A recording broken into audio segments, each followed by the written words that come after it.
Hey guys, what's up? It's me, Thomas. Tonight we're back here with, well, Caddicarus, with probably the second to last video we need to cover for a bit. It's the useless world of PS1 accessories. So yeah, the accessories for the first ever PlayStation. So, wonder how wacky this gets. So, without any further ado, I hope you guys enjoy the video. Like, subscribe for more, and let's see the accessories made for the PS1. Where are you? Huh? No, I didn't say go to New Zealand. I said go and get me New Zealand. Said what? Oops. Oh, this thing again. Because he decided to come out and turn. Hello, I'm Caddicarus, and you're not. You want to know something that everybody loves? Video game accessories. You know, when you take something like a controller that works, and then you make it stop working. Tony Hawk is great fun, but you know what I hate? Doing this. We need to make that more fun. Real life skateboard, not only even more fun than that, but also works much better. Thank God we don't need to worry about hitting that one button ever again. I didn't even do that! Now, I'm not just an old, forgotten hag. I do think that accessories in video games have their place, and PlayStation in particular have been ahead of the curve with tons of useful ones, or ones that just provide good, clean fan. That's a dirty one. Fan. Like the Guitar Hero controller, the PS3 memory card adapter, the PS2 DVD remote, the PlayStation VR, and even the PS3 6-axis motion controller, which went down extremely well in the incel market. Thanks, David Cage! But for every motion-activated bra removal tutorial, there's a TV signal aerial for the PSP, or a PS Vita-only memory card, or a PS3... Wonderbook. Book, or a Dragon Quest slime controller. And the thing's eyeing his junk. Because this is comfortable. He's looking at it. I'm okay with this. Or even PlayStation Move... Boxing gloves. Yes, these are real. It's just a regular boxing glove with an elastic strap for the controller. It does absolutely nothing. You still have to hold the controller. What else am I supposed to do with this? Punch someone and then immediately celebrate? And this is just me talking about nowadays. Did you know that Sony were the kings of useless plastic shit, even back in the day when they were making prototype controllers and then leaving them at the bus station for people to take and then sell for £9,000? And even though you got the occasional useful or cool thing like the vibrating double analog stick DualShock controller, or interchangeable memory cards, or unofficial cheat discs to break your games in half, the PS1 had even more absolute garbage tier accessories than people realize. So welcome one and all to my... one and all to my journey, looking through as many PS1 accessories that I could find on eBay. Or afford, because, holy shit, second mortgage. But I don't want to start off negatively. I'm someone who likes to look for the good in everything. I don't like it. So before we jump into the skid marks, let's take a look at the nice clean pants, such as with this thing here, the PS1 multi-tap. Aha! Good day, mates! Okay, who threw that? Core blimey! The PS1 multi-tap, or if you'd prefer, the multi-branchment, was one of the first accessories released for the PS1 and is a nifty little device to allow you to play 4-player local multiplayer. And that's it. But I always thought this thing looked pretty cool. It could even help you out with your math. But whatever you do, do not directly touch the metal part, or I'll have to get a restraining order. Other than that, though, there's not much to say. It's 4 controller slots that plugs into 1 controller slot. If you drop it on the floor, it'll come back to you. And after the Nintendo 64 came out with 4 controller ports already installed, Sony executives then realized they shat it all up and went... Oh, and while we're on the topic of Sony messing things up, let's talk about this thing. Now, I know what you're going to say, but Caddy, that isn't an accessory. Looks like a USB. A rope. Well, no, this is an optional thing that you used to be able to buy for your PlayStation, and it was for this exact purpose. If you happen to have 2 giant CRT TVs, which are just like regular TVs nowadays, but with diabetes, 2 PS1 controllers, 2 copies of a certain game, and then put all of them together in the same room, you could play 2-player multiplayer. Yes, I'm not joking. Only about 5 PS1 games in total were compatible with 4-player with this thing, so mostly you were doing this for the sake of 2-player. Probably because they knew that you wouldn't be able to fit 4 people in a room where you set it all up. When the PS1 first launched in 1995, many of its multiplayer games were not compatible with 2 controllers out of the box, even though there's 2 slots for 2 controllers on it out of the box. So that meant if you were a kid in the mid-90s, you needed to go through all of this effort just to play Wipeout 2097 with little Johnny Johnny Toe Rag. Sony justified this baffling thing by arguing it was like an arcade experience at home, but you weren't in an arcade, you were in Mummy's study. Oh no, what else is there? This thing is an umbilical cord of hate. It's useless, I never knew anybody that owned one, and if you're upset with me saying this about your beloved rubbery intestine, please ring up and send in all of your complaints to 0800 303 30080 883 0033 308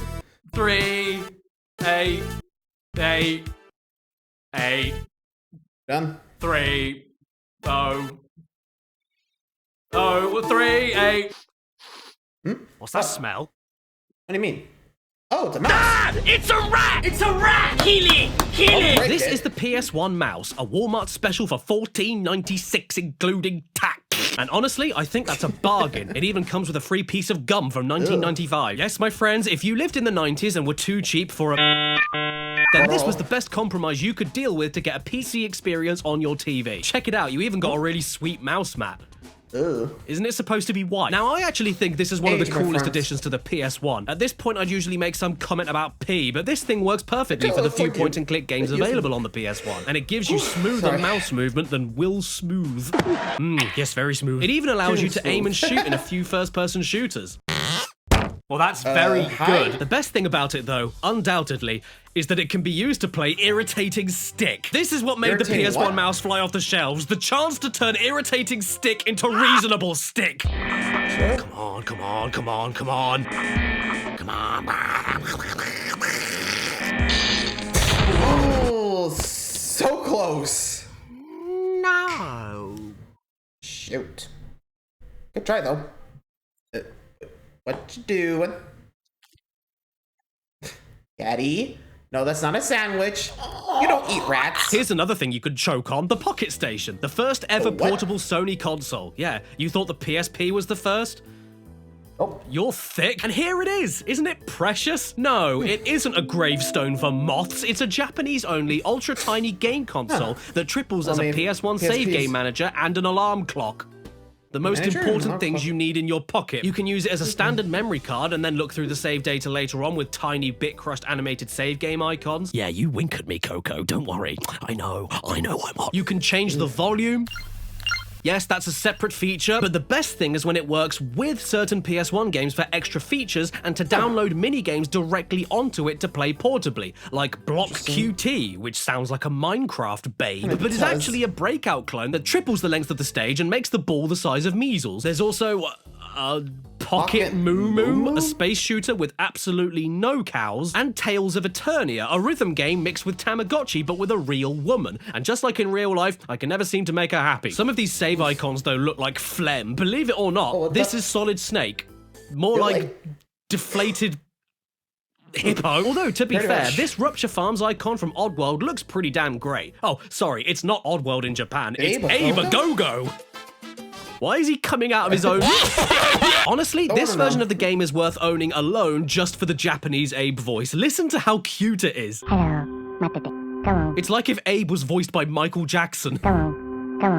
Doo-doo, feces. And as far as the Slig voices go, I think he's having a hernia. But Abe is just too damn cute. I wonder why they never sold it to, like, you know, USA. I mean, the Tamagotchi's a pretty big thing back in the day, I think, but I guess they decided, we'll just keep it to ourselves. Or maybe it just didn't do well. You know, kind of like the thing before or after the multi-branch bit, but yeesh. I mean, seriously, who would have like two big old TVs like that? Like, I mean, I think it's like for conventions and all, but not the best way to do it, just have to say. Anyway. Hey guys, come down and see this! Oh wait. She took the kids. Like I said, this thing was sadly Japanese only and never made it out of its home country. But Sony did at one point have bigger plans for it, since a few Western games do work with it, like Ridge Racer Type 4 and even Final Fantasy VIII. But it really is only a few. You'll find that 98% of all compatible games have to be the Japanese copies. So make sure you dig up your Japanese Metal Gear Solid from Konami, the best. Yeah, not anymore. And get ready to learn a brand new language from space, otherwise you're better off just... Oh no, scratch that. You don't need to learn Japanese. The Crash 3 manual is English. I mean, don't you remember his famous Ringo bazooka? I'm guessing that's what they call the ring. I for the Wumpa fruit. Aim. Fire! I like children. And now we Oh, there move we on to go. one of the coolest things I own.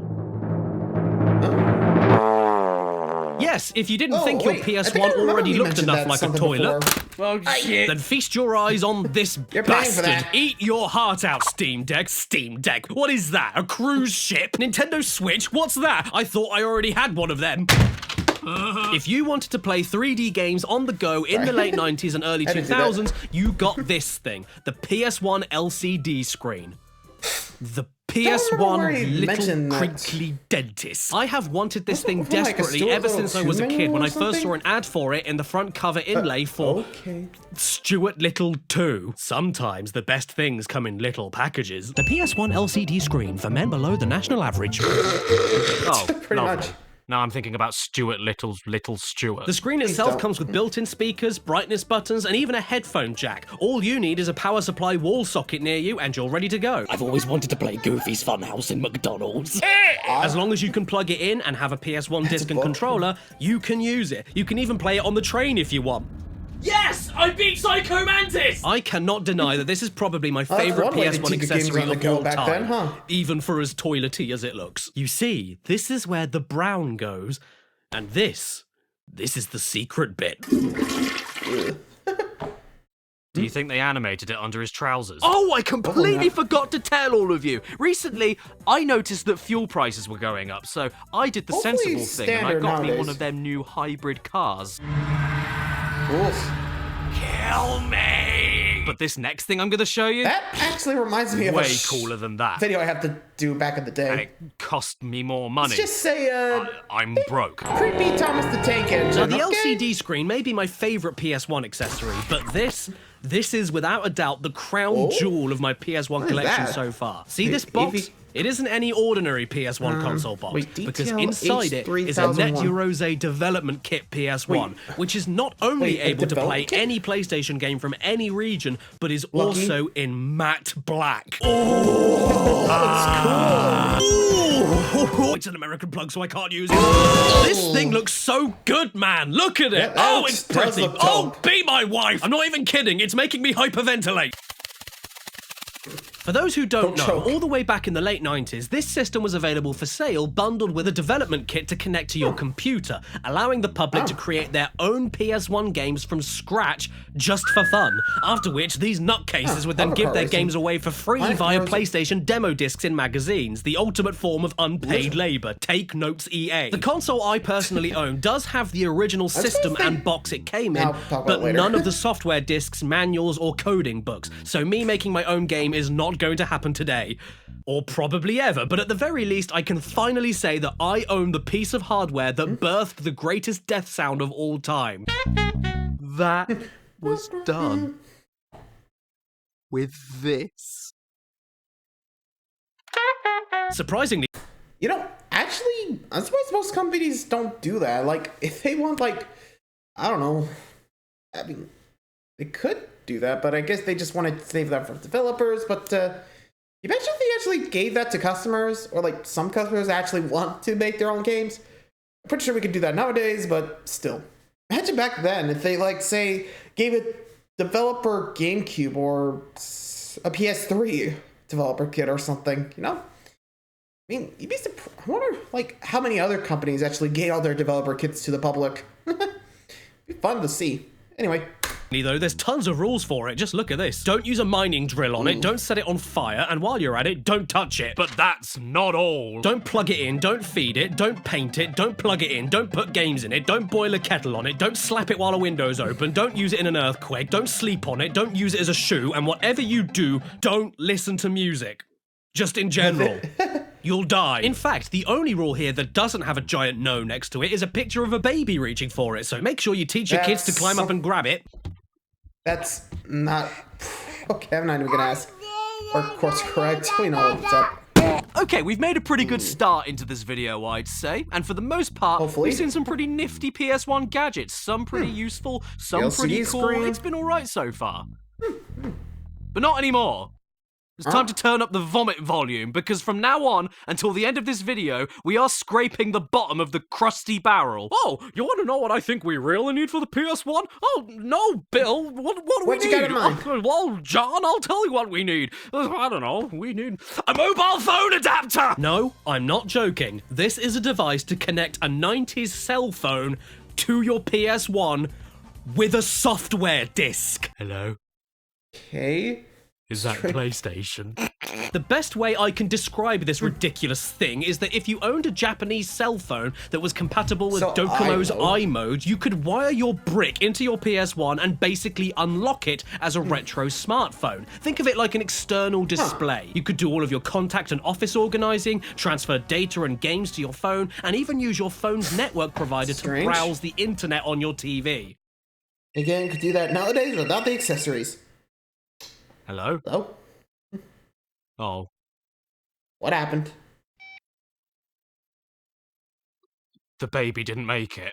Oh. You heard it right here, folks. 1 second you could be on your PS1 playing Sesame Street Sport, and then the next you could plug in your phone and mash one out. Have a look at this Mayan artifact. Motorola graphite. They aren't even pretending it doesn't look like a slab of concrete. You know what, though? I do miss the days when bad phone signal meant grow more phone. And this thing is so old, the battery turned into sawdust. Might as well. What the? Hey, 0800-303. Have I sinned this man? No, I haven't. Ding dong ding, there's someone at the ding. I wonder who that is. Yes, hello, Caddy. Oh, cripes, it's my evil twin brother, Paddy! Hello. Yes. So what do you want? Is that a PS1 train controller? What you're looking at here is the Go 2 Premium Pack, a Japanese-only PS1 bundle pack with 2 things, a train simulator game and a train deck controller that was made only for this single game and nothing else. Choo-choo, Thomas. This thing is absolutely adorable. I can't hate it. It's like a real tiny train for real tiny Tom Cruises. It even has a tiny drink holder for your tiny Mountain Dew. Okay. Well, this is the single most seductive train simulator I've ever played. Look at the high energy, the passion, the craft of the editing. It's bordering on 18 plus. Okay, not like that. Watch out, it's an anime girl! On the train! Thanks, okay, there's how they go. So here we are at the main menu. Now, the menu is navigated by you pushing and pulling this little mushroom while the horn buttons confirm and go back. And to be honest, I'm terrified by whatever the material hall of train is, so let's keep things simple in arcade mode. That one. Ooh. Yeah. He's got a friendly face. Okay, so now we have our objective. Drive a train. Thanks for the hints.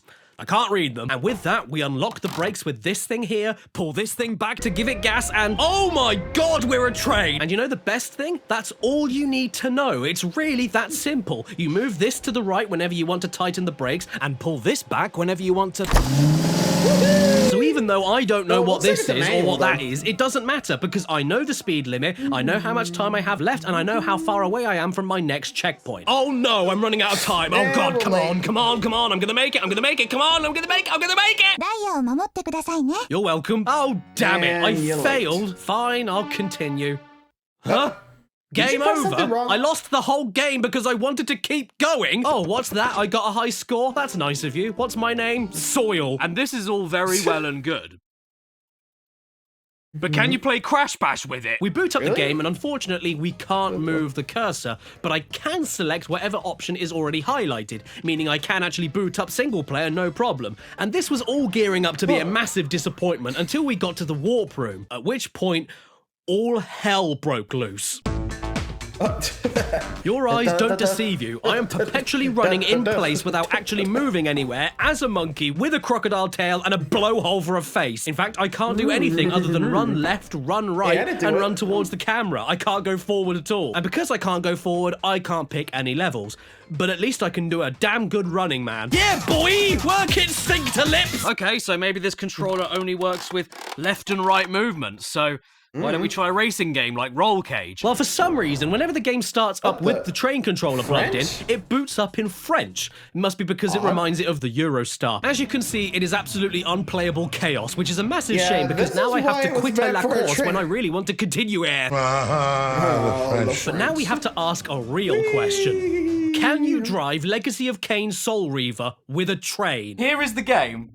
As you can see, we've left the station, and the weird thing is that every single position on the train does something slightly different. I don't think I can get out of this... Oh, I don't want to get out of this room anymore. This is a great time. Yeah, go on, fit off. Well, I mean, you've got more movement than Crash Bash. And much like Roll Cage, every single notch on both sticks does a completely different combination of things. Do you want to move forward while keeping the camera rotating? Do you want to crawl while shifting back and forth? Do you want to jump around in a stupid circle like some sort of Maytime fertility ritual? Then there's a gear stick position for you. If you ever wanted to feel like a tiny man trying to pilot somebody's brain while they have a blood clot, then this is the game for you. But what about a 2D platformer like the original Gex? Sadly, that doesn't work whatsoever. But do you know what does? Rival schools. Apparently I'm picking them. Well, these kids must love school so much they can't stop themselves jumping 30 feet in the air every 2 seconds. Whoa, slow down, old horse. And aside from the non-stop jumping, I could only figure out how to move left and right with one end of the controller and grab or kick with the other end. Amazingly, though, I'm somehow winning. Oh yeah, I'm drop-kicking kids in the face with a train brake. And that was the train controller. What? You don't think it can get any worse? Oh, trust me, it gets weirder than that from here on out, let me tell you. That PS1 accessories. That is far from the end of the treasure trove. I mean, take a look at this thing even. A Resident Evil gamepad? It's a Resident Evil gamepad.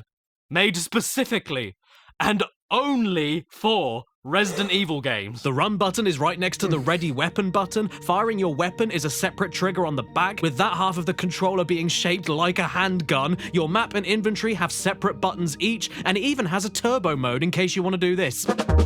Yeah, what's coming up next gets even more demented than that. Really? Even in the world of something as simple and innocuous as the PS1 memory card. Okay. Yeah. Even these tiny little things can be screwed up. Wait a minute. That memory card looks like it's about to sell me something. Hello, I'm Spons! Oh, hey, Spons. Should have expected that one coming in. What do you got tonight? And today I'm here to talk to you about NordVPN, the #1 rated VPN from Nord. NordVPN is a service that gives your devices their own private encrypted network when connected to the internet to stop prying eyes getting your good stuff. Look at him. He thinks your credit card looks hot. And who can blame him? That jawline could cut a salmon. Well, don't worry, because with NordVPN, you can remove him. With their new threat protection feature, keeping you extra safe from trackers, nasty ads, and harmful websites or files, especially on public Wi-Fi. And I should know, because I've been making parts of this video away from home using NordVPN on public Wi-Fi while keeping completely secure.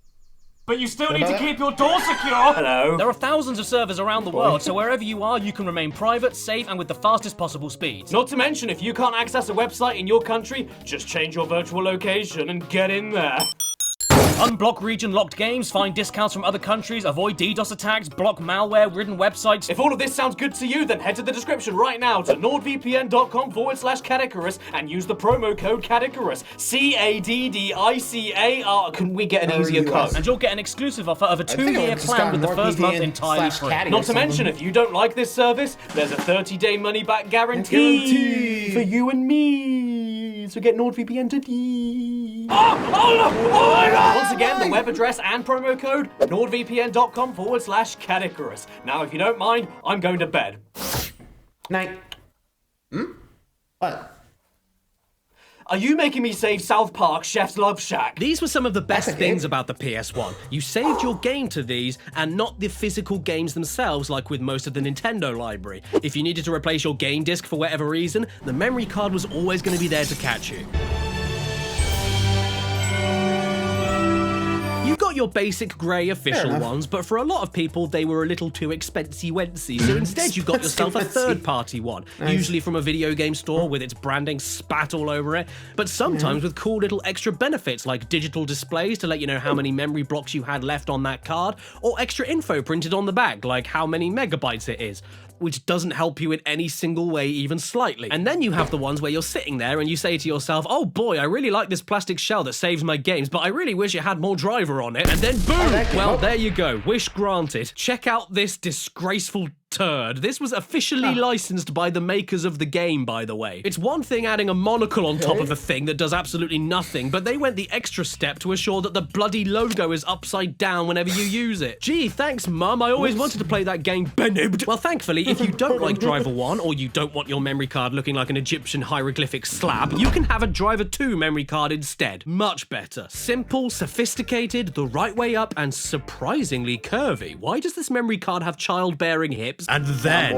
all the way in Murica, a hotshot business CEO heard someone say this and got an idea.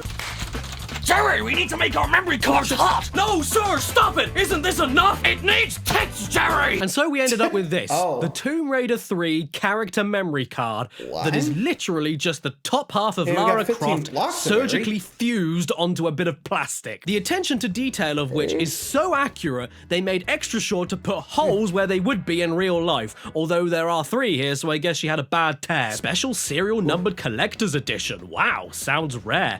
I'd better make sure to be extra careful. And time the record. When I remove it. Oops. As he pulls it and does that. I heard you liked Lara's baps. I mean, if you want to talk about unnecessary, this is probably where the definition of the word came from. Sure, it's a functional PS1 memory card, but that's all there is to it. You can't use it as an action figure. She's upside down while you're using it. Her waistline doesn't fit on the plastic. Her entire back half doesn't exist. I mean, I've definitely heard of being flat-chested, but how about being flat-backed? And I'm sorry, but I still can't get over the fact that my memory card has a rack. I suppose you could argue at least they focused on the right end, but just let that sink in for a second. This is the only thing in the world that saves your PS1 games and has breets. Not even gonna ask. And then your dad would come in. And then he'd say to you, oh, hi, son. I'm sorry I was gone for a while. Say, that's a nice Playtendo you've got there. Can I use my floppy disks from my computer on that? And then you turn around and say, No, no, don't think so, Dad. And then he'd turn back to you and say, you lie! You lie! He's a child! No, I am not making this up. This is a PS1 computer floppy disk adapter for your memory card slot. Perfect for storing your school bag in. This is an exceedingly rare piece of tech from the 90s, and at the time I'm sure it was useful since floppy disks were so much cheaper than memory cards, but nowadays, because it's so rare, I forked out $450 for it. $450 so that you can save your copy of Anna Kournikova's Smash Court Tennis on your dad's old naked picture drive. So yeah, if you want to play your old PS1 games and save your data, do not get these. They're too rare, too expensive, no one even uses floppy disks anymore, and to sum it up in one word, screw off. Here's a relatable. Yeah, I mean, that just looked a little off. I mean, probably, like, big back in the day, but jeez, could have used some work. No, I mean, nowadays you could just do it, remotely, but back then, oof, you had some work to do. Anyway. When you're playing your PS1, do you ever find that you're struggling so much on Chicken Run that you get so mad and it's enough for you to do this? Haven't we all? Yeah. Well then, get therapy. And then buy yourself the Namco NEGCon. Yes, it's called the NEGCon. N-E-G-Con, NEGCon. I don't know, I don't care. I'm calling it the NEGCon. And if you don't like that and try to correct me, then I know you're somebody I don't want to hang out with. Check this out. Yes, the NEGCon allows you to twist your controller. My favorite pastime next to beat the dog up. And to give credit, it does feel surprisingly natural. But these buttons here do not. These top buttons here are just regular controller buttons, but these ones here are like 8 times the height of those buttons, and whenever you want them to work, you've got to push them all the way in, like your gut after a roast. It really does feel horrible, and I mean, just no R2, no L2, no select button. This thing is a freak of nature, like a really ugly baby. And just like any good ugly baby, I don't want to kill it until I've pretended to drive it around like a racing car. And I'm glad I did, because I have to be honest, the original Ridge Racer on this thing is actually my preferred way to play that game. It feels really good to steer twisting the controller, and it even steers by the exact amount of pressure you apply to each rotation. But let's get creative here. This thing is a Namco controller, so why don't we try out another Namco game on it, like Soul Blade? Well, this is why, because all that twisting the controller does is block, which actually makes you look like you're blocking yourself from Voldo's scary colander knob. And if you try the Nedgecon with Pac-Man World, you'll find that you can actually customize the controls in the options to whatever buttons you'd like. Meaning that, oh yeah, I can shoot by twisting left and jump and butt bounce by twisting right. This makes the game an instant 10 out of 10. Every jump in every game should be mapped to a twisting controller. It looks like you've got problems and you're mapping your own buttons on Pac-Man World, so you probably do, but imagine how great real life would be if jumping worked like... Ow. And you know what's great? Namco didn't even stop there. Those mental cases made another lovely souffle with gone-off eggs, the Namco JogCon. The only product in the world with jog in the title that requires you sit down to use it. Get this, you've got a regular PS1 controller, right? But with a wheel stapled in between its legs, and the wheel doesn't ever centralize when you spin it, meaning that one single turn of it makes you... Yeah, it's basically a miniature record player Frankensteined on top of a controller, and it's even loud enough to sound like you're scratching records as well. But to be fair, it does sound much better when you put it on a real record player.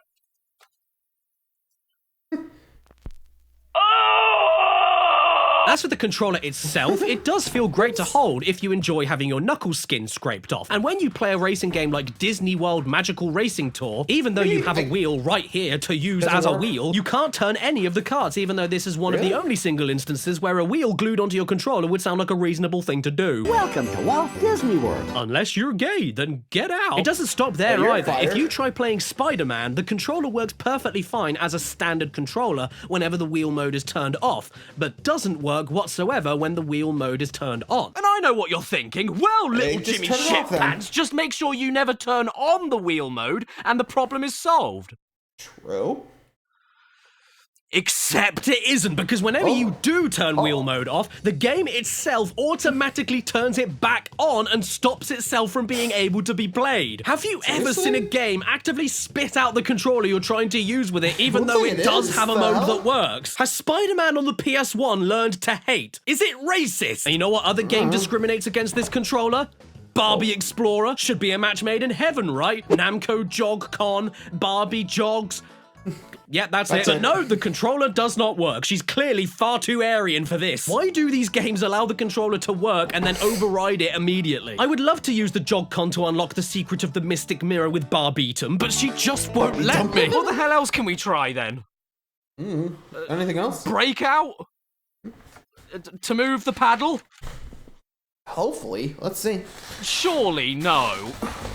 It works. It works. I mean, don't get me wrong, the edges of the wheel are horribly jagged and this little round dip is just sharp enough around its edges to eventually blister your thumb, but amazingly, this controller works with the Atari 3D remake of Breakout with the story mode about a rectangle with a face that gets thrown in prison and puts up a swimsuit picture of his rectangle girlfriend because that makes his rectangle feel like a rectangle. And I know what's probably on your mind. Well, this is a Namco controller, so the wheel bit here is probably only compatible fully with Namco games. And if you were gonna say Ridge Racer Type 4, you'd be correct. True. Yeah. But let me guess, no. And that's it. That's the only Namco game I could get working with it. In fact, out of my entire PS1 collection, do you want to know what I managed to get working with this wheel? Ridge Racer Type 4, Breakout, and V-Rally 2. That was it. That's it? So if you want a controller for the worst possible way to play these 3 games and nothing else, then I highly recommend it. Chances are, if you were a kid in the 90s and owned a PS1, you really wanted to shoot someone with a gun. And luckily, when Namco weren't making controllers compatible with as many games as hair on a teenage lip, they were the frontrunners of the PS1 gun accessory with their classic G-Con 45, featuring a big ol' bee sting. Personally, I have 2 PS1 G-Con gun game bundle packs, the original Time Crisis one and the original Point Blank one. and both of these games are the true definition of classic. These are a special kind of cardboard box. You know, the really old ones stored in someone's loft for decades, so they have that distinctive musk that makes you... Motion controls and gyro controls are all right for gun games nowadays, but nothing quite matches the same raw satisfaction as aiming an actual gun at your TV, looking down the sights, and then letting them have your barrel. The biggest disappointment with this technology nowadays, though, is that it doesn't work on any modern day TVs. 4K, HD, it doesn't matter. If it's LCD and has a flat screen, this isn't gonna work. If you want to get this working, you need to get yourself an old, boxy CRT TV. I think them didn't really change that. So I decided to get myself one, and now I feel like a kid again. Point Blank, Time Crisis, Lethal Enforcers, Die Hard Trilogy, it's all just as great as I remembered. But if this isn't your kind of thing, or you were a bit worried that you didn't look enough like a specky nerd, you can always use a Star Trek phaser instead. That's why this gun deserves the salvage. This phaser gun in particular is from a company I'm sure you've all heard of before, Mad Catz, the #1 controller brand for unloved brothers and sisters. But the advantage of it not being made for PlayStation is that it's Saturn compatible too, and that's pretty neat. But none of this matters, because at the end of the day, none of the guns work on modern flat-screen TVs. So what you need to do is get yourself a Sinden light gun. Oh yeah, this here is a USB camera-based gun controller that you can use on most PC console emulators that have light gun shooters, and it works scarily well for whenever you want to point your blanks on a big telly. Hey everybody, it's Caddy. I just wanted to stop this video briefly for a sec, because it'll be public information soon anyway, so I figured I might as well burst the bubble myself before you hear it from secondhand from someone else. But yeah, I didn't have enough time to set up the Sinden light gun and record footage of me using it on an emulator. I can't apologize enough. And if that still isn't enough for you, you can always pick up this. what the? This P7K. This is a handgun. There's no two ways about it. This is a Glock. This is a bloody gun. does. It looks exactly like a goddamn handgun. Well, aside from the cord there. It's a gun. Oh yeah, we're stepping out of the boy zone and into the man zone. They couldn't make That's this a thing look thing? any more like a gun if they tried. We're going straight up Coolio's greatest hits over here. No orange tip, no weird shape. I actually had this idea to go to the city and point this at random people for a joke and then show them, haha, look, it's a toy gun. But the more I look at it, the more it looks like I actually want to don't kill do them. that. And I don't think the balaclava was a good idea either. I mean, did you want to look even more badass when playing Resident Evil Survivor? Because with this thing now, you can. It even has vibration feedback so that you can, and I quote, feel every shot. It's not bad enough being Detective John McClane shooting an innocent woman at the airport. You need to feel like you've done it. And make sure you do it with the built-in machine gun mode. PlayStation. Teaching children police brutality is okay since 1995. The wheels on the bus go round and round all day long. Yeah. 'Cause someone cut the brakes. Oh no, God damn it's it. Jim. Do you mind? I was just about to tuck into some Pepsi Maximilian. I'm so sorry, but I've got a big circle for you. Well, that's nice, but who made it? Meow. Mad Catz again. Well, now Makes we sense. know it's gonna be good. Ew.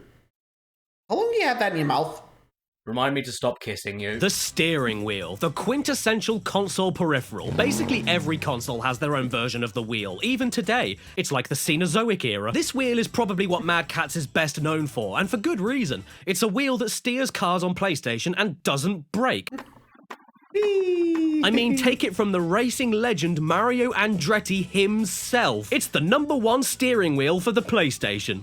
Yeah, he really said that. Right before he took his lovely tanned skin and dyed half of it bright pink. Team Mad Catz. Oh, Jesus. Look at these guys. They look like they run around supermarkets and unpeel bananas. The Mad Catz PS1 wheel does everything it says on the tin. It steers, accelerates, brakes, and the vibration feedback on the wheel itself is a fantastic touch. It even uses race-proven foot pedals, which means that they use them in actual racing cars, like this guy's.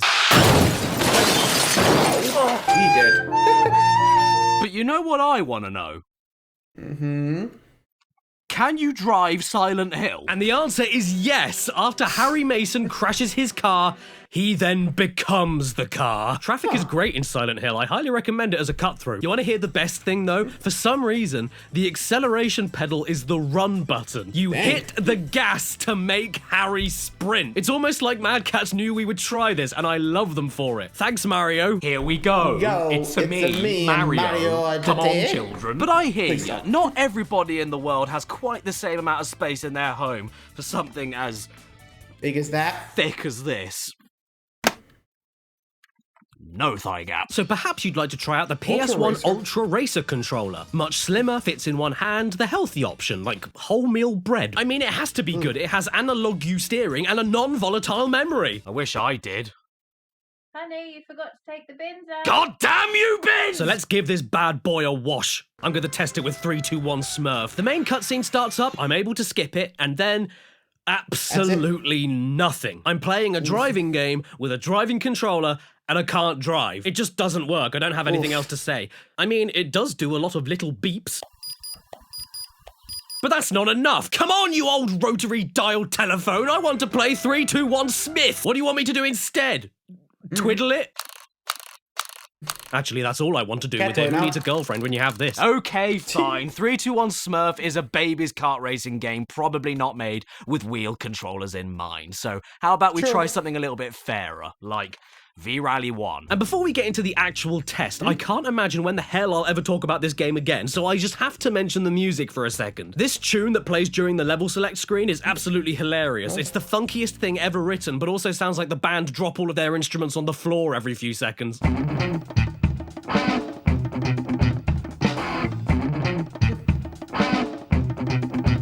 As for the game itself with the controller, yep, it works. It's a wheel, it steers, it moves the car with the same level of sensitivity you put on the wheel.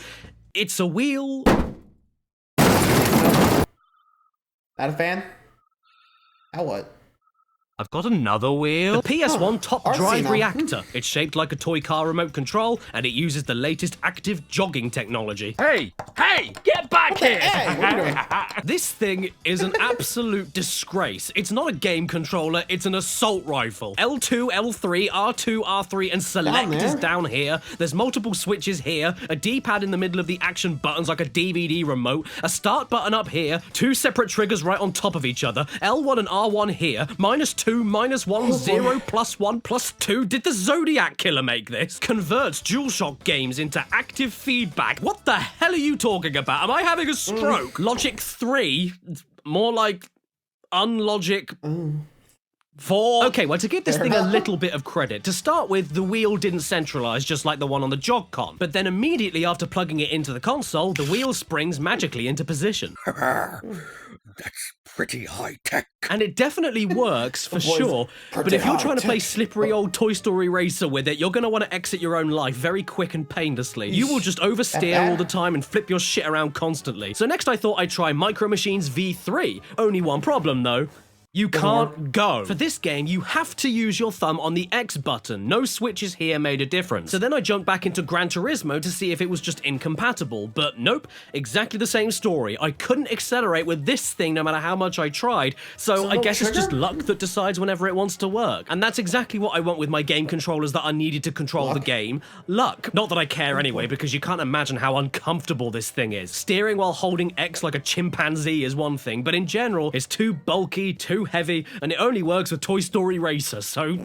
And I would just throw this thing in the skip, but there's one very important question I need to answer with it. So now what? Can you drive the Grinch? Barely. Yes, you can. Very gradually. The D-pad here does not work, but all the other buttons do, so you're basically just stuck nudging him left and right with the steering wheel over and over again to make him step forward. Grinch Turismo. Hey, have you got anything else other than...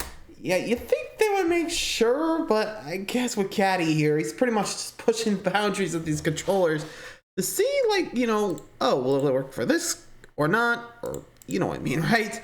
It's pretty much just seeing what worked, what doesn't, and just guessing for luck. Anyway, moving along. What's next? than wheels? listen. Hey, the Guitar What? Hero. A guitar controller for the PS1? That's strange, isn't it? Back in 1999, it was actually Konami that came up with the idea for an arcade-based rhythm game featuring a guitar controller, which would then go on to inspire the much more well-known Guitar Hero and Rock Band years later. It was called Guitar Freaks, just like this guy. Thanks, Konami, I guess. The cabinet later got some ports onto the PS1 with the guitar peripheral in Japan only again. And you know what? Aside from the 2 missing fret buttons, this thing is practically indistinguishable from Guitar Hero. It even has a built-in motion-activated command to go into extra scoring mode, but the game calls it wailing play.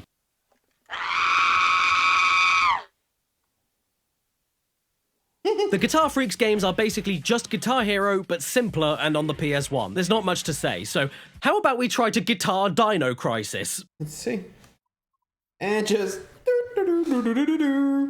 Whee! I'm not doing anything. Okay, so the strumming bar does absolutely nothing at all, and all you can do with the 3 fret buttons is open your menu or waddle forward like Santa in a buffet. You do not stop turning left, no matter how much you shout at the game, so the only way to move forward is to wait for the lady to orbit around to the correct direction, move forward for a little bit, stop, and repeat. It's not so much like you're playing Dino Crisis, and more like you're making your way back to your bed in the middle of the night cosplaying as the moon. So why don't we try out Pandemonium instead? Whoa, Jesus H. Christ in slippers! Calm down, woman! Stop it! Slow down! Oh. And we're Nothing?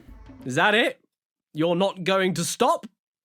Don't play Pandemonium with a PS1 guitar, more at 11. Okay, last test, Driver 2. A driving game might actually work with this thing. Now, this is one of my favourite combinations, guitar and Driver 2, and I'll show you why. Well, first of all, strum bar doesn't do anything. That kind of sucks, but luckily we've got some other buttons. Red button does that. Not very useful. Blue button brakes, which is useless right now because we're not moving. Green button goes forward. So we can't steer. But my favourite part of all of this is that tilting does this. Ah! Whoa! Whoa! Did you just turn? Whoa! Oh, hello, I noticed you there. Say, do you like my new gaming peripheral? It's a wrist strap finger piano!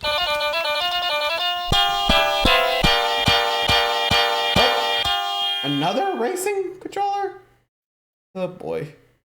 Is that another pissing wheel? It's the Apparently. PS1 Mega Racer controller. Yes, just when you thought we From, were done, Performance. it's the sequel Okay. to Oh Oh, no. Is this thing a controller or a shitting banana? The D-pad feels horrible. It's really Ooh, stiff, that like looks an awful. old sponge is stuck underneath Wait, it. that's like But the supposed to be strange the thing is that D-pad? the wheel itself works absolutely fine. I'd say it was better than the Namco one, and this was made by Who Cares Limited. I'm getting so sick of racing games, though. Can we please...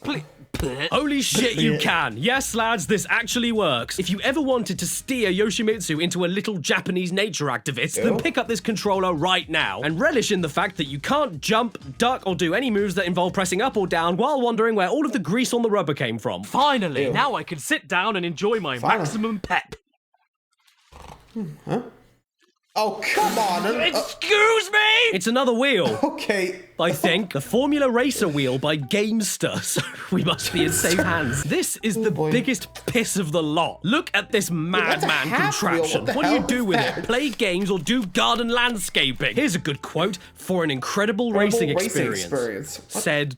Handheld no one. This is a contagious mass that doesn't know if it's a game controller or a wheel, so ends up looking like it wants to kill itself. I can practically hear it crying at me to end it. It's only 1/4 of a wheel, and the rest is a big red roof tile. Plus, all of the R triggers and buttons are sprinkled randomly all over the back and extremely hard to press, making it look like you're tickling a giant clam. And the worst thing about it is that it works.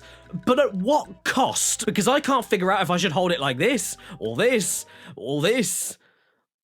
Let's try playing Tombi on it. I'm very happy I did, because I actually prefer using this controller for side-scrollers instead of racers. It works surprisingly brilliantly, and even has vibration support. What the hell am I doing with my life? I'm driving a caveman with pink hair into a farting bum tree, and the best feature of the whole controller is plastered right on the box. It turns. Yep, it's a wheel. I'd like to think it does. Okay, I swear to God, that's No it. wheels, please? No more wheels. I promise. There's way too many other stupid controllers to look at, so I'm done with all of the wheels. That reminds me, I haven't looked over at this end of the room for a while. Here we go! Oh, hello. I'm Long Dennis! Ooh. Oh, we saw him back in Spiral. How fun. Yeah. I want to play a game with you! In one hand, I'll have another accessory, and in the other hand, I'll have the wicked itch. That one. Oh no! Get ready for the wicked itch! Wicked itch. What? The other one. Yeah! Gee, thank you so much, Long evolution. Dennis. I can't wait to play with the Gamester What's this motion sensitive controller system. Oh, Long. Oh, Long.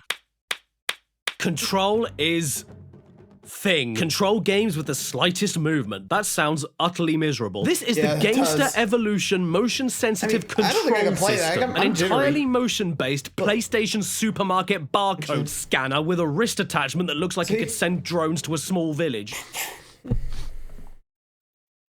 The strap smells like weed. When you use it, you hold onto one end while strapping the other on for the motion stuff.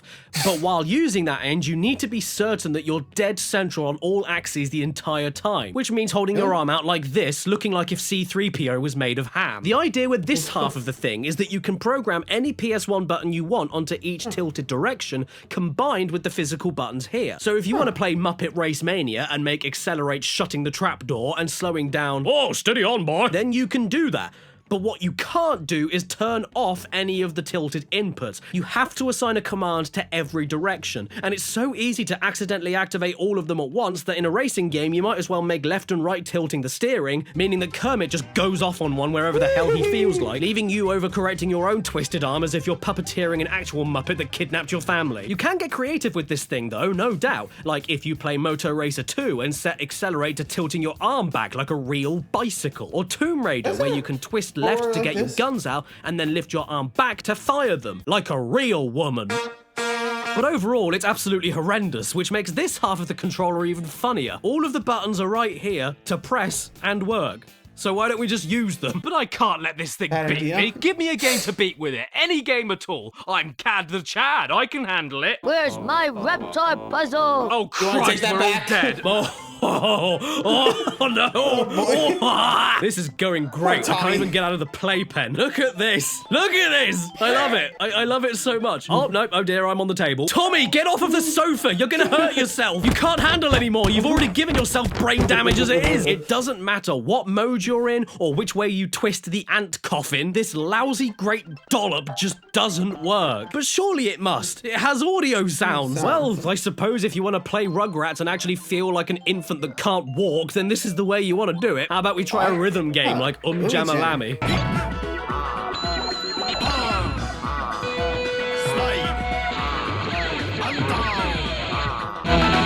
You know, this controller is supposed to make you feel like... But in reality, you look like this. Not to mention, it absolutely kills your arm. Am I Jim Caddick or bloody Geppetto? But hey, you know what else this thing can do? It can be used to map analog stick directions. So you know what that means? Ape escape, baby. Only problem is, you can only do one of two things. One, program this thing to read only one analog stick, meaning you can only run or use gadgets. Or two, program two directions to use gadgets while the other two directions move you around. Let's see. That's what I did. Look at me go. All I can do is move left and right, and even then, I can't really move left or right. Go on, Spike, you can do it. Ignore the chafing. Well, at the very least, I can do this. Yes. Finally, my lifelong dream realized. I can cast a monkey net like a camp whipping boy. I'm absolutely stunned that this doesn't work, but how can that be? It incorporates dual force and technology. Come on, I can catch a monkey, at least one monkey before I quit. Come on, come on, come on! Oh, this is pointless. I can't catch anything with this. It's easier catching head lice. Oh, that one. Hey, we did it. Nah, man, I'll show you the real way to use this bad boy. Boot up Tekken 2, program left fist attacks to tilting forward, input the first person mode wireframe cheat, and immediately you are part of the game. Even I have to admit, coolest thing I've ever done. The Gamester Evolution. You know, actually, I think nowadays they'll be working a lot better now. I mean, we've got motion controls over there, so... Oof. Yeah, stick to that, but... Huh. We'll wiggle along? Made for men with cardboard beards. Oh god, finally. You know what though? Sometimes you don't want gimmicks. You don't want wheels, you don't want motion, you don't want guitars, you don't even want trains. Sometimes you only want a controller. That works. That isn't made by the people who make the console, and that's where third-party controllers come in, like with this Titan Concepts controller I've got here, for use with PlayStation or the P-Zone, made in China. Oh boy. By Paul. A lot of these kinds of controllers are the same thing. They function identically to Sony's controllers, but break within one day. They can sometimes come with extra benefits though, like the pre-mentioned turbo button on the Resident Evil pad that automatically presses a single button for you over and over again, faster than you can think. But what got me interested in this controller in particular was this little feature here, a slow mode. I have never heard of this before. Well, while I'm already here, let's try it out on Pappy Rappy. Oh, bad. Huh. Okay, how about Shadow Man? Right, so slow mode doesn't do anything here either, which sucks because Shadow Man could really do with running slower. Turbo mode works absolutely fine though, meaning I can do this. This begs the question though, what does slow mode do? Well, believe it or not, it took me multiple tries in multiple games before I landed on one that made me figure it out. Santa Claus saves the Earth. So get this, when you aren't using the turbo button to make Santa have a sugar-induced heart attack, the slow mode actually does this. Yes, it pauses and unpauses the game as quick as the game you're playing allows. And that's it. This is apparently what the controller calls slow, and I can see why.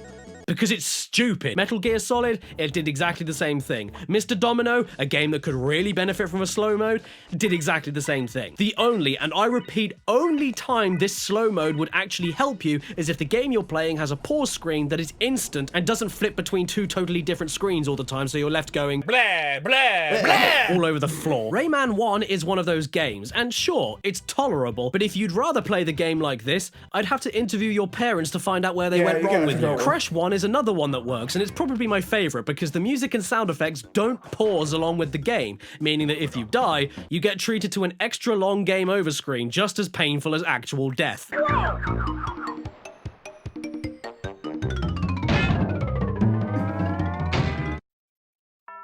Oh god, now who's at the door? Hello again. Oh great, it's my evil twin. Oh no. Okay. So this controller by Titan Concepts, yeah, it wasn't the only third-party controller for the PS1. And if you thought there were only a few third-party manufacturers out there, you couldn't be more wrong. They were everywhere. There were hundreds of them. Oh, careful. Oops.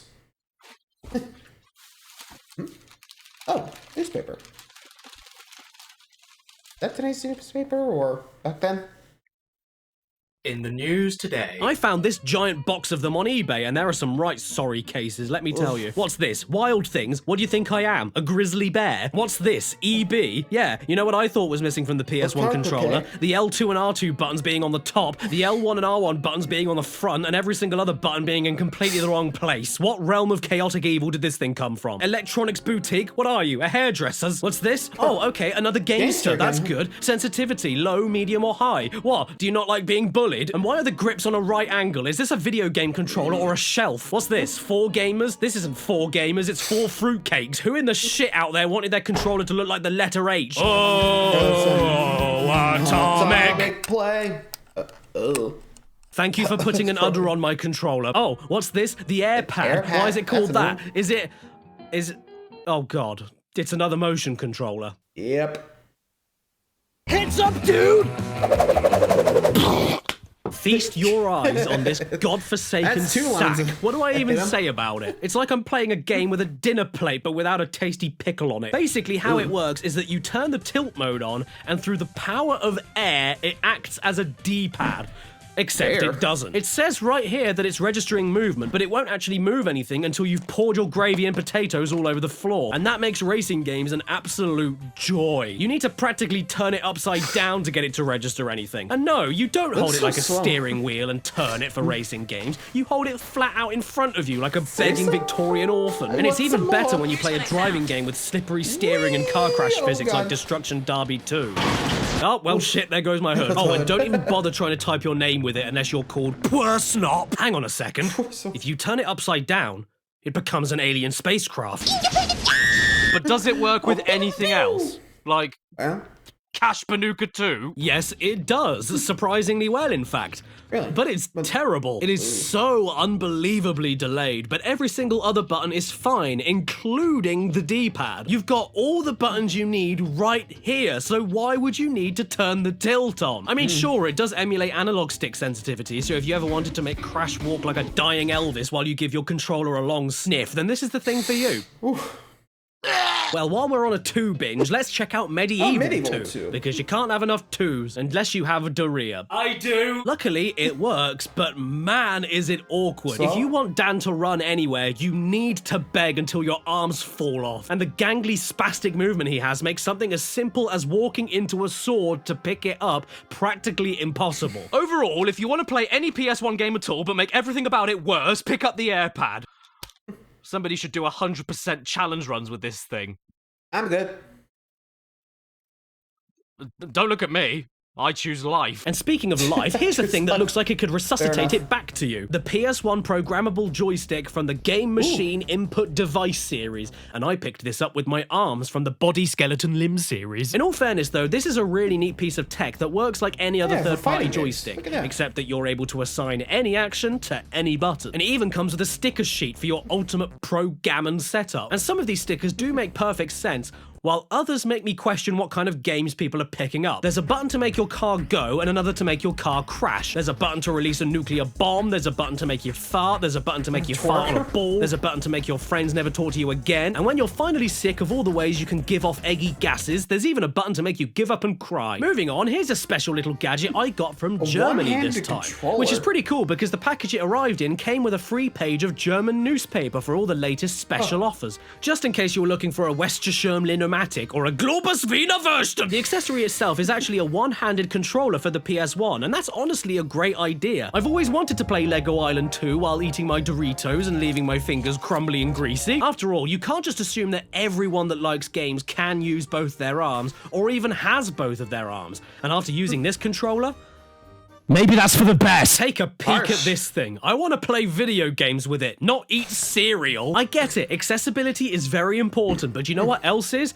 Using action buttons at the same time as moving, which you can't do here. You try playing Doom with one hand. You bloody try. Strafing and weapon switching is over here, shooting is over here, while moving is over here, sprinting is over here. It's a total mess. But screw Doom, how about we play something manly like Klonoa? Which is a little better because whichever direction you move, the same action buttons are right by your thumb. But the trade-off for that is the skin on the end of your thumb. Honestly, the games that this works the most reliably with are the simplest ones, like Tweeny's Game Time or Teletubbies. You know, something not taxing whatsoever so that you can play it while looking at the newspaper and ordering some chili Heidelbeeren. Well, maybe you could play Kurashi with it as well, and you could even look up the solutions to the puzzle while you play. And I suppose you could always use it with a mouse for Quake 2 or Final Doom, but now we're getting way too specific. Basically, if you can play the game with your eyes shut, you can play it with the one-handed controller. Anything else is not worth it, which is a huge shame because it would be great to have a controller that you can use while itching your leg. Jeez, it's getting cold in here. I'm just gonna zip this up quickly. Started to warm up. Hello! Oh my god! It's world-famous singer-songwriter Nicole Shirt Zipper. I'm managing a hot new rap band and they want me to give you their new merchandise. Oh, cool. All right, what you got? What is it, Nicole?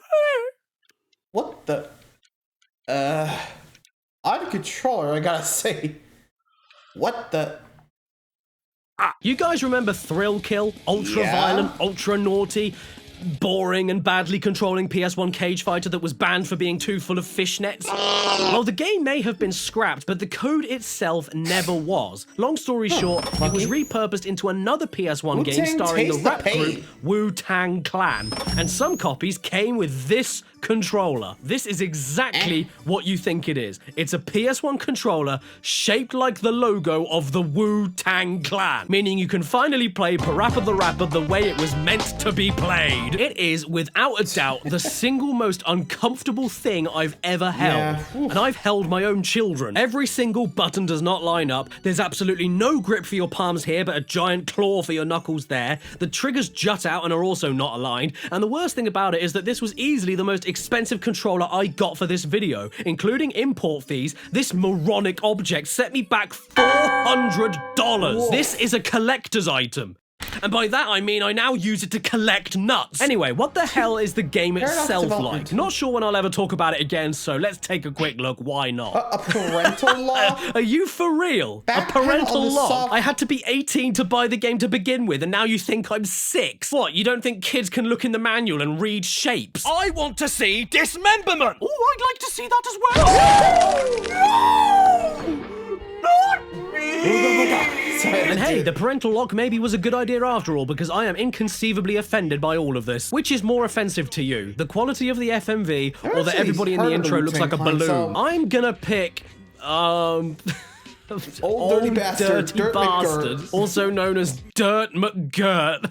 he is my kind of guy. Somewhere in China, present day, a load of monks are preparing for a Wu-Tang Clan concert when old man Haggis gets way too close to the camera and says he wants to go to America and force the band to teach him their own martial arts so that they can work together to take over the world. What am I playing, and what am I playing it with? The game is everything I was expecting. It's thrill kill in every awful way. No control over whereabouts you attack, no focus, no strategy. But now I'm playing it with a worse controller. Dirty has 3 chambers. Oh no. Shall I call the cleaners? Look at this. Why does he run even when not moving anywhere? All of this is disgusting. I don't even know if I should be playing the game with this thing or holding up a bank. The D-pad is so spongy and stiff, you end up pressing multiple directions accidentally all the time. And it's not just in Wu-Tang. Playing anything on this thing is agonizing. From something as hard as Rayman 1 to as easy as Tigger's Honey Hunt. I mean, if anything, playing this game with this controller has really connected me with gangster rap culture. In fact, I think I could do a great rap right now. Hello boys, I'm number 1, playing on my PS1. I like eggs, I eat 'em. Controller shaped like a W. Pull my hair, I don't care. Grab my hair, I'll care a lot. Play the game, it's so hot. I smoke pot in a pot with a pot. Stop.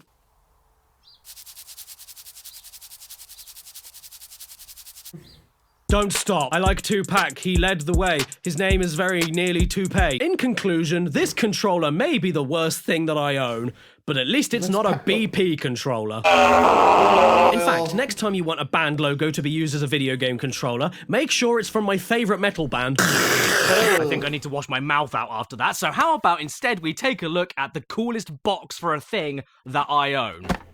Oh yeah, controller pack. This is a PS1 Tekken 3 arcade stick. Very, very cool looking thing indeed. I mean, if you ever wanted to give Nina Williams 4 jugs, then this box is all you're gonna need. Once you get the old bad boy out, it quickly becomes nowhere near as cool as what it's kept in. The sticker here looks embarrassingly cheap, and it's an extremely basic joystick without any shoulder button inputs. But still, I can't deny it's cool as hell as a complete package. Just remember that if your child has an upside down head, they can't play it. And I know you really want to, but you're not allowed to set your child on fire. My favourite thing though was that inside the box were these crappy little trading cards with the most unimpressed and uninterested Lei Wulong I have ever seen in my life. Whoa, don't get too excited, Lei. You'll give yourself piles. So ultimately, even though I do love the box, the contents inside is a little bit disappointing. Sounds right. but at least it isn't a giant grey dump like this. Hey kids, that's a neat console you've got there. Do you want to play it with another console? This is the PS1 ASCII-ware joystick, and even though it gives you every button that was missing from the Tekken 3 pad, they're all bundled together in illogical places. And by the way, it's bigger than the damn console you plug it into. At least it has a turbo function and even an auto turbo function, so you don't even need to hold down the button you want to rapid fire, making backwards dash running in Castlevania absolutely no issue at all, making you an indestructible god in Street Fighter, or making Tetris absolutely goddamn impossible. 36 punches a second, blimey, that's a lot, isn't it? Ow. Eric? Yeah, don't do that again, okay, bud? Ow, my face. I don't know, maybe I'm being too harsh on it. I mean, after all, it is called Slech. What's that? What's that on the horizon? Oh my god, it's so beautiful. It's on the horizon, like the sea. Well, my son, it's one of the rarest PS1 accessories out there. The Boil controller. Can I take it back? Oh god. What are you doing? Seriously though, the ASCII sphere means business. Look at this box. The fake steel crate holes, the mention of 6-axis, even though I thought that was a PS3 thing, but no, here it is. It even has a training disc. It's a controller so advanced, it requires a degree to use it. I have never heard of a situation where if you're playing a difficult game, you start looking up how to beat it, and then look up how to beat the controller. So you admire the box for a second, and then open it up. Or you could enter your hand through the perfectly cut Stanley knife slot from when you accidentally slice into it from taking it out the box it shipped in. And here it is. The lovely little cancerous lump. It looks like if you left it on the floor, it would leave a sticky trail behind it. But before I write it off entirely, let's check out this training disc. You are now in sector 375-95. You want me to learn how to use this thing, right? Right, so the basic training is pretty straightforward. The magical testy up here is designed to be physically pushed in all sorts of directions. And the game tells you to be gentle with your pushes and pulls because every subtle movement you make against the ball here does something different. Pushing it away from you, pulling it up, pushing it down, twisting it, all so that you can steer this little spaceship around the map. It's ambitious, I'll give it that. But you know who else was ambitious?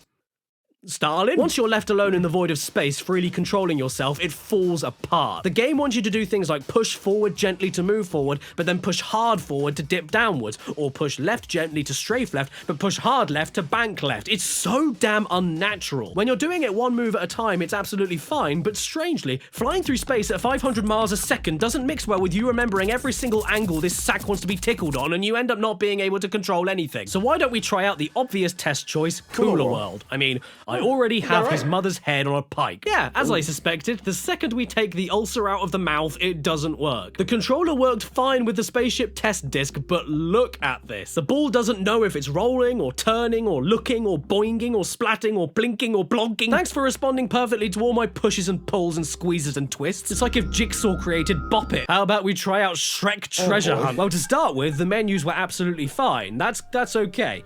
But the game itself?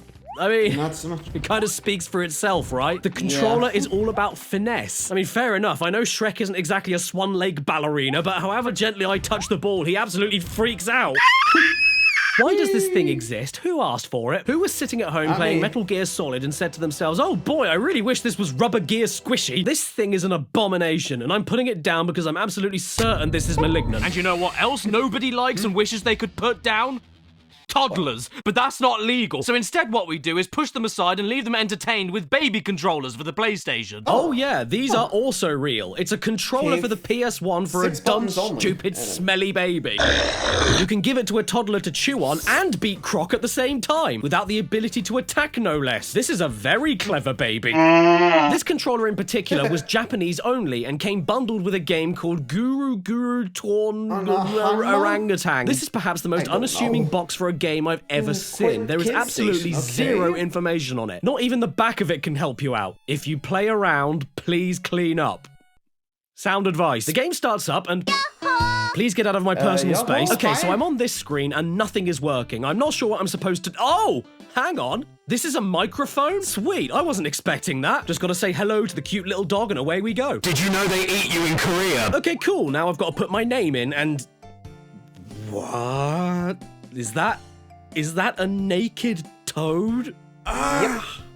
Well, at least they can't reproduce. Okay, cool. I guess I've got to pick where I want to go now. So I'm feeling a little bit drawn to the top one, and then, yep, feeling drawn to the top one again. I think what we've got to do here is shout into the microphone when it's safe to cross the road, but maybe I need to know the Japanese word for go because I can't get them to move. Go, go, go, go. Ah, I changed my mind. Back, back. Yay, I finally did it right. I wish I didn't do it right. Let's try another game then. How about this one by the Kidney House? Here we have to pick the oven that we want to jump inside, and then we...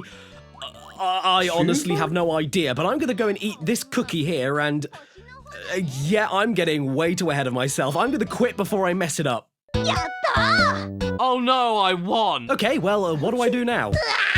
I don't know, but anywhere is better than here, and good timing too, because the poor dog clearly wet itself. Oh, okay, we've got some hide and seek now. Haha, you can't get away that easy. I see where you went. Oh, my mistake. I thought I saw you go in there, but you clearly didn't, because instead I found a little old man. Then this duck arrives for the fun, and... why does everyone in this game sound like they're being sick? The controller itself is kind of neat, though. It's cute, it has all the buttons it needs, it stands up on its own so it can be doubled as a toy, but using it for anything else other than the game it was made for is a death sentence. There's only 2 buttons and a D-pad in between them, for Christ's sake. Uh-oh. That didn't work. Dad. Look at the way this smug asshole winks at you. He knows you can't do anything with him, and he thinks it's hilarious. Or he wants you to press that button down there. Well, if I can give it any credit whatsoever, D-pad, X, circle... all works. It's the perfect controller for Pepsi Man. And this wasn't the only time Japan did this. They had exactly the same design used for Michael Rat. And even more confusingly, Winnie the Pooh in a combo pack. You get a controller and a game. 2 Poohs for the price of 1. And I'm personally very excited because according to Google Translate, when you talk, Mr. Wow will answer. Oh, and check this out. You can even wipe the trumpet, and you can also lottery. Gambling and kids go hand in hand. Well, this kid likes gambling anyway. Hello, everybody. My name is Markiplier. Plus, if you really want to, you can always use the Wu-Tang Clan controller with the game, so Winnie ends up in the Pooh-Tang Clan. Please forget I ever said that. Don't hurt me, Pooh. Okay, good. Pooh is dead. Right, so here's the main menu, and all you can do here is waddle Pooh around like he's in a game of Monopoly. This animation kills me. The first thing I ran into was a dandelion blowing minigame where you need to blow into the microphone to get it working, and that's kind of cool. Except the microphone responds to any noises, not just blowing, so you don't need to blow at all, and you can just go... or you can blow over and over again into the mic to make Pooh sound like he's sucking a golf ball through a hose. Oh, check it out! I found Eeyore's Casino! No, I'm not joking. You take your lottery tickets, put them in a hole in a tree, shove Pooh in the hole, watch him inflate, wait for him to... and then win a spider, which makes Pooh go... You want to know the best thing, though? The microphone itself is actually mapped to the PS1 controller's shoulder buttons, meaning that you can shout at Croc to make him shimmy left and right. And you can play Tenchu, hiding in the dark and stealthily slicing up your enemies with... I'm right here, surprise! And you can make Crash Bandicoot slide with... Whoa! Whoa! Whoa! It works with basically any game you can think of, but don't try out Tomb Raider 2 unless you really love rolling around on the floor. Now, I wonder what happens when you press Mickey's button down here. Don't even think about it! Well, you know what, Mickey? That's too small for me anyway. I prefer my buttons nice and big. This is the once again Japanese-only Kid Station controller. Warning, if your kid is crying, this controller will kill them. Look at the size of this beast. If this controller had an exercise bike, it'd be dusty. It was made for a series of games in Japan that branded the Kid Station logo on the cover. If the game had that logo, you could use this controller. And yes, this finally means I can play my copy of Thomas the Tank Danking the way it was meant to be played. Hey there, fat controller. Do you want to see my fat controller? Logically, tiny buttons should be great for tiny fingers. But if you're 3 years old, those fingers spend more time in your mouth or going... and that's why this controller exists. No mistakes will be made with this. No, sir. Just make sure that the game you play doesn't involve moving anywhere, because... Yeah.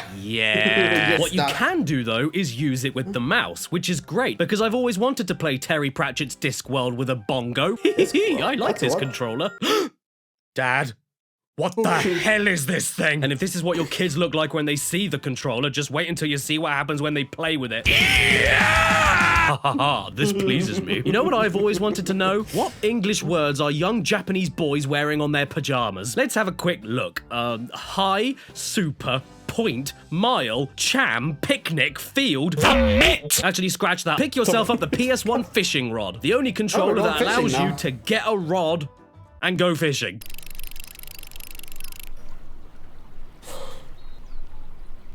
You don't think there's any fish today? The fish ain't biting today. I only have one game that this thing is 100% compatible with. Real Fishing 2, because Real Fishing 1 didn't have enough real fishing in it. And the game is... Yep, this is real fishing, all right. It's real fishing because nothing happens. Look, it's really cute that you can throw the rod to cast the line with motion controls, and the reel itself works well too. But whatever bait I use, wherever I cast, how fast I reel, it doesn't make a single difference. I'm glad the controller works, but the game just doesn't care. Oh my god, I got a fish! Reel it in! Reel it in, boy! Reel it! Aye. Dang it. And he got away. Oh. Bye then. Why do people like fishing? Oh my god, I got another fish! Reel it in slower, reel it in slower, reel it in slower. Slowly does it. Another one. Oh. Bye then. Balls to this. Let's try playing the game that the fishing rod was really made for. Nightmare Creatures. Oh my god, it's working. It works. I can't believe it. And the casting motion control, for some alien reason, is mapped to the staff attacks. Yes, I'm slicing zombies in half with a fishing pole. This makes me feel so powerful, but the jump scares are still very, you know. That. You know, the whole slicing someone with a fishing rod, I don't know why, but reminds me of the hack in Breath of the Wild where you could pretty much, like, if I remember correctly, beat Ganon, like, you know, beast Ganon, with just that fishing rod. I think. Anyway, so that happened. Moving along. You good, Caddy? At this point, I started to think a little out of the box. Maybe this reel thing here works as a paddle of some sort. So I tried out Buster Move 2 to see if I could move the cannon with it, and nope, it didn't work. I could not. Then I thought, hey, wait a second, this here is a left analog stick, so maybe this acts as a right one, meaning that I tried out Ape Escape, and sadly, it didn't even pass the menu screen. Then I tried RC Stunt Copter, and the exact same thing happened. So what about racing games then? Like Colin McRae Rally? No. No. Gran Turismo? No. So then I tried a load of other random games like Spider-Man 2? No. Mortal Kombat? No. SpongeBob? No. Wipeout? No. And none of these did anything. Really? And then I tried Gex 3D. For some completely unfathomable reason against all human decency, when I play the game with a normal controller, everything works absolutely fine. But the second I put the fishing rod in, the noises began. What in God's ripe, greeny pastures is going on here? What's happened to the music, the sound effects, and why does the fishing rod of all things cause it to happen? Oh my God, what's that, boy? You got a bite? Oh, well, hot Jiminy, let's crank it up then. Hey, come on. Get more real. I wound in the lead winder. I know what you're thinking. This is the worst thing I've ever seen in my life. What is it? Well, ladies and gents, this thing, this inside-out rubber Johnny is apparently a controller lead winder, and it's as useful as a carpet shop in a hospital. It calls itself a lead winder, but in reality, it does absolutely nothing. It's just a loose and floppy pair of old lips that gets in the way of your cables and adds a million steps to something that's supposed to be one. You fold the end of the controller extension lead through here, unravel it slowly as it chews on its own cable, fold it back through the same hole to keep it in place, and when you leave it on the floor, it looks like a chewed up foreskin. In fact, the more I look at it, it's not even a lead winder for your own controller. It's a lead winder for the extension lead that's compatible with the winder. So all you're doing here is winding up the extra controller length on top of the standard length. Who designed this? Oh, of course, it's Mad Catz. Who else would it be? You know what? I'm going to make this process 10 times easier and fold you inside out to be used as an ornamental vase. Look at my poor little controller. It looks like it needs circumcising. And while we're talking about cutting off the end of your gentleman's whistle, here's the PS1 cockpit. Released by Optech, an anagram for PC toe, this is the PS1 cockpit, and holy shit is it ugly. It feels like you're holding a knife and fork that you can't separate. The best thing about flying a plane with a cockpit controller in a video game is flying a plane with a cockpit controller in a video game. And this thing does not let you fly a plane with a cockpit controller in a video game. At least not on Ace Combat 3. No matter what settings I use, the steering outright doesn't work, but everything else seems to work fine, including pushing and pulling back on the deck to change my height, which is completely awful because this is what happens every time you do that. Does it work on Independence Day? No. Duke Nukem? No. Driver? No. Point Blank? No. Simpsons Wrestling? No. Stuart Little 2? Yes. The PS1 cockpit controller works with Stuart Little 2 and nothing else that I tried. Out of all of the flight games I own, I honestly couldn't believe it. Why does this work? You can even turn left and right to move the sewage hamster, and the accelerator pedal is your jump. So instead of stepping on a mouse, we're shooting it off to space. And he's dead. This is the PS1 Flight Deck Simulator controller for use specifically with this game here, Jet de Go. In fact, this is from the same exact company behind the train simulator from earlier. These guys love themselves some public transport. Where's their bus controller featuring old solid chewing gum? My favorite thing about the controller, I have to say, is the back of it. Why is it shaped like this? If it were any bigger, you could go and watch an opera in it. I have two. Ooh. Oh, Jesus. Here we go again with the overstimulating intro cutscene. These people really like their public transport. This time it even has a love letter at the start. Do I have to sit you on my knee and explain how a relationship with a plane isn't gonna work? Lesson? I don't need to learn. Let's go right into flight mode. Gonna give myself some power for the takeoff. Whoa, it vibrates. Oh my god, it actually makes you feel like the wheels are running along the grooves of the track. This feels pretty realistic. And then when you eventually take off, the vibration stops gradually as more weight is taken off of the wheels. This feels weirdly authentic. I way prefer this over the train game. I'm sure that's fine. See? Look at that. I was a success. I even learned to land the plane too. There's a button for wheel deploying and another button for braking while the steering wheel shakes around as you slow down. I am unironically loving this. Say hello to Captain Bermuda Triangle. Uh-oh. I mean, I can't tell you what is going on or what anybody is saying, but I must be doing good because I got awarded some more X-rated plane footage with a guitar solo.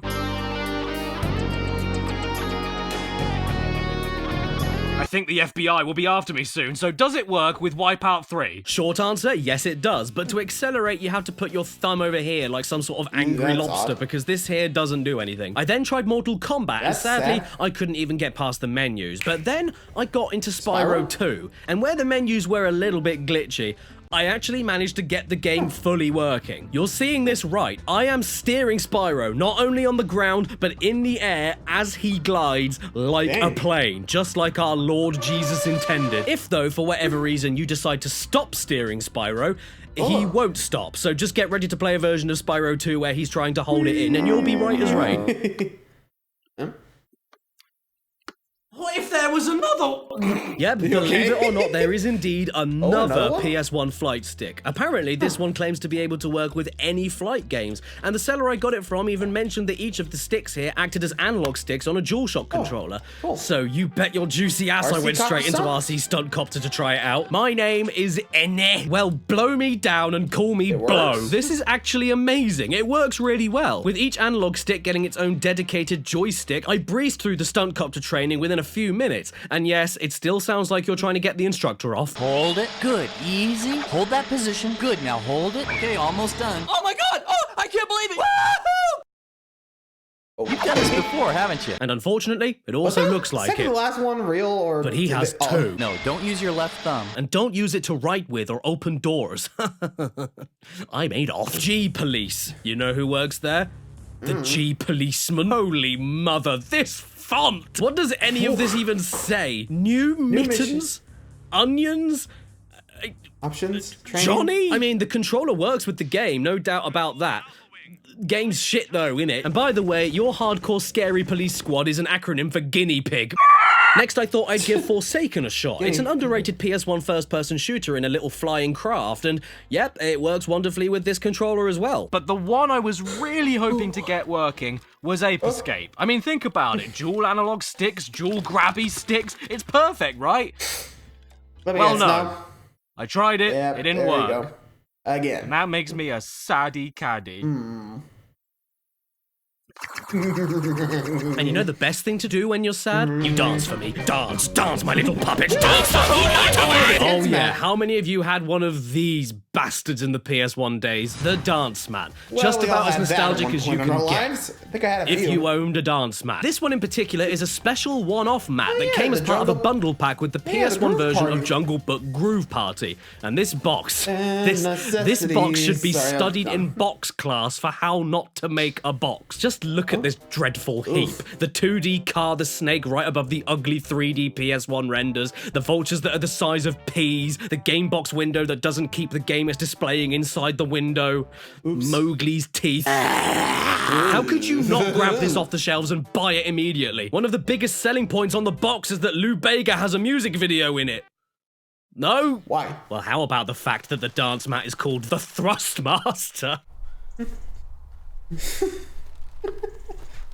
What you doing? Join the ranks and walk in line. And the best thing about dance mats is that you don't only have to use them with dancing games like Jungle Book or DDR. All the controller buttons you need are on the mat, so you can play anything from Spyro 3 to Tony Hawk. Hey look, it's like I'm actually using a real skateboard. I hope they make that a reality in the future. Oh, wait a minute. Yeah. I seriously don't recommend that you play Overboard with it though. Bad? Eesh. I feel like I'm playing Twister while being shot at. But I seriously do recommend taping the dance mat onto a wall and playing the first stage in Parappa the Rapper for the next best thing to Parappa the Rapper VR as you can get. Now kick, punch, jump, and block. Oh, jeez, don't breaks. And then that crazy country over there, you know, America. Japan, they saw that dance mats were selling like hotcakes on the PS1, so you know what they decided to make? They decided to make a dance mat for people with hand fits. This is the PS1 Poppin' controller for a series of games labeled Poppin' Music from Konami again. The sad thing though is that it's only for Japan, so please don't tell anyone. or else... The policeman. This was made by B. Manny because we don't want you to be womany, and it was ported to the home console market after a very successful Japanese arcade cabinet of the same name. Personally, I have 6 games in the Poppin' Music collection as you follow the adventures of Grandma's Kitchen Tile Hair Girl. Let's party Poppin' Music! Yeah! Push! Poppin' Music is kind of like DDR mixed with rock band drums. It's pretty straightforward. You see a bop, you bop it. You see a fly, you swat it. You see a spot, you pop it.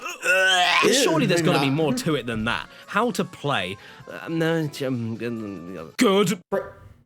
Glad we got that cleared up. Honestly, there's not much to say, but what you hear is this. I have always wanted to play along to my favourite disco hits while smashing a jackhammer on the table. Won't you take me to Funky Town? And the most adorable feature, it even has Pocket Station compatibility. I like this thing a lot. I'm gonna ring them up and tell them how much I like it. Yeah, it's dead. That didn't work. Dead. I think I called the Yakuza. But I know what you're thinking. Does it work with other rhythm games like Vib Ribbon? Well, you'll be pleased to know it sure does. And half of the fun is trying to figure out which button does what. Yes. Yes. No. Alright, then how about if we try the best rhythm game of all time? Tarzan. Tarzan? Has anybody got a wipe? Amazingly, everything works, except for the fact that I can't run backwards. So if you're a Tarzan PS1 speedrunner that doesn't ever need to run backwards, this is the controller for you. Personally, I always wanted to smack a bit of plastic to call for a gorilla hint, so I'm very happy. The buttons themselves are really sensitive though, so if you do so much as breathe too heavily on it, you might— No, go away! Leave me alone, Turkish delight! Stupid traffic light pop-off controller. I'm gonna run away to Crash Team Racing now. Everything here in the menu works wonderfully, and I was getting really excited to play the game. But then the character select screen happens, and I officially turned the game into a roundabout. I have absolutely no idea why it's doing this. I'm not touching anything. You spin me right round, baby, right round, like a Crash Team Racing, more like Crash Team Retching. Then I tried out Bugs Bunny and Taz Time Busters, and I have the same issue. I can only move in one direction forever, but at least now I'm in a 3D space, which means I can also jump, kick, change characters, and move a total of 15 degrees to the right. I'm pretty sure that's a feature on the back of the box. Then I got a hold of Taz, threw him into the lake, and watched him struggle as he slowly drowned because I couldn't get him back up. What is it that the kids say in Twitch chat nowadays? Poppers? So yeah, Konami were the kings of PS1 musical instruments, weren't they? They basically did Guitar Hero, DDR, and Rock Band drums before anyone else on the PS1. Oh no. And they also did this. What is that? What in the fuck? Bonjour, everyone! Hey, it's the sandwich! hardest working chef who keeps cooking for his customers even though he has COVID. Sandwich! Ew. Cover your mouth when you cough. And today we're going to be frying sausages with my new gadget, a hob with an organ. Right, I feel like I'm going insane. Okay, so along with everything else Konami did for musical instrument rhythm games on the PlayStation, So we got a they DJ also next table did now. this, Beat Mania. And where I was initially expecting it to make me feel like... I later discovered it's basically a primitive version of DJ Hero with a keyboard, so instead I felt like... It works. Yeah, it's pretty fun. There's not much to say about it. It's just your typical rhythm game, but with a wiki woo and a DJ. But what I really want to know is, can you play Lego Racers on it? Well, you tell me. No. Even though a few buttons on the controller are mapped to the keyboard end of the deck, the disc scratching bit is only mapped to up and down, so you can't turn. And the same rules apply to Alien Trilogy, which even though is very depressing that I can only move forward and back and strafe, makes it all worth it when I can say out loud, Look, Mom, I shot an alien with a piano! well, I guess it works perfectly with Pong. Playing Pong with a gas hob. Now I've seen everything. Oh my man, this has been absolutely exhausting. I'm starting to flag a bit now. But trust me, don't go away yet, because I think I've saved the best for last. Do you remember a few years back, I made a video all about retro PlayStation 1 magazines? In some of those issues were picture adverts for upcoming gaming controllers and peripherals, including a PS1 controller cup holder, a G-Con light gun bazooka, a PS1 controller with the England flag on it, and a PS1 controller that is also a shoe. And you are all going to be so sad to hear that no matter how many Google searches I did, and no matter how many eBay searches I did, I couldn't find these things anywhere. And even worse, I couldn't find even a mention of them on the internet outside of those magazines. Guessing they never got released. So I think they were jokes. Ha ha ha! You got me! Ow. But there was one thing I managed to uncover from those magazines. One single thing. And I'm so happy I did, because... Hey kids, meet your new stepdad! Hello there, little scamps! I did it! I found it! The PS1 glove! You thought that the Nintendo Power Glove was the only one? No siree, no Williams. Here is the officially licensed video game control glove for the PlayStation. The only controller to get you in the game. Might want to plug in the console first, though. What are the features of this ungodly instrument? Compatibility with all PlayStation games, approved official PlayStation peripheral, fits comfortably onto the forearm and hand, and you become part of the game. Holy shit, what a feature! I have been desperate for years to jump into my PS1 and have an affair with Bob the Builder's wife. You take it out of the box, strap it down to your arm, and there you go. Here it is. This wretched junk, this parasite feels horrible. It follows every single finger and wrist movement you make like a conjoined twin that never made it. To make things move on screen, you have to bend your arm around like Betty Spaghetti to make this lever system work, and it takes a surprising amount of muscle to do it. Plus, the buttons are all smushed together, it has the worst thumb button placement I've ever seen on anything, and I don't know if I should be playing a video game or studying black holes talking like a robot. And I know it's predictable. I'll take your word for it. But I've got to try Glover on it, haven't I? Oh? No. Guess not. Jumping Flash? Yeah. No. I guess he doesn't like Dave it. Mirror Freestyle BMX? And no. No. Do I even dare? No. Once upon a time. Wonderbook again. Oh, nothing. And The end. After all of that, I could really do with a massage. Anybody got anything to help me out? What's that now? Wait, is that a specialized package? What does that say? A trance vibrator? What? Is that? What is that? Is that a PS2 vibrator? Oh, don't think so. Caddy, no. No, no. Wait, I wouldn't do that. Please end the episode before he does it. Too late. Oh, there you are. Well, I think it's safe to say we can finally call that a done. And just, whew, all done.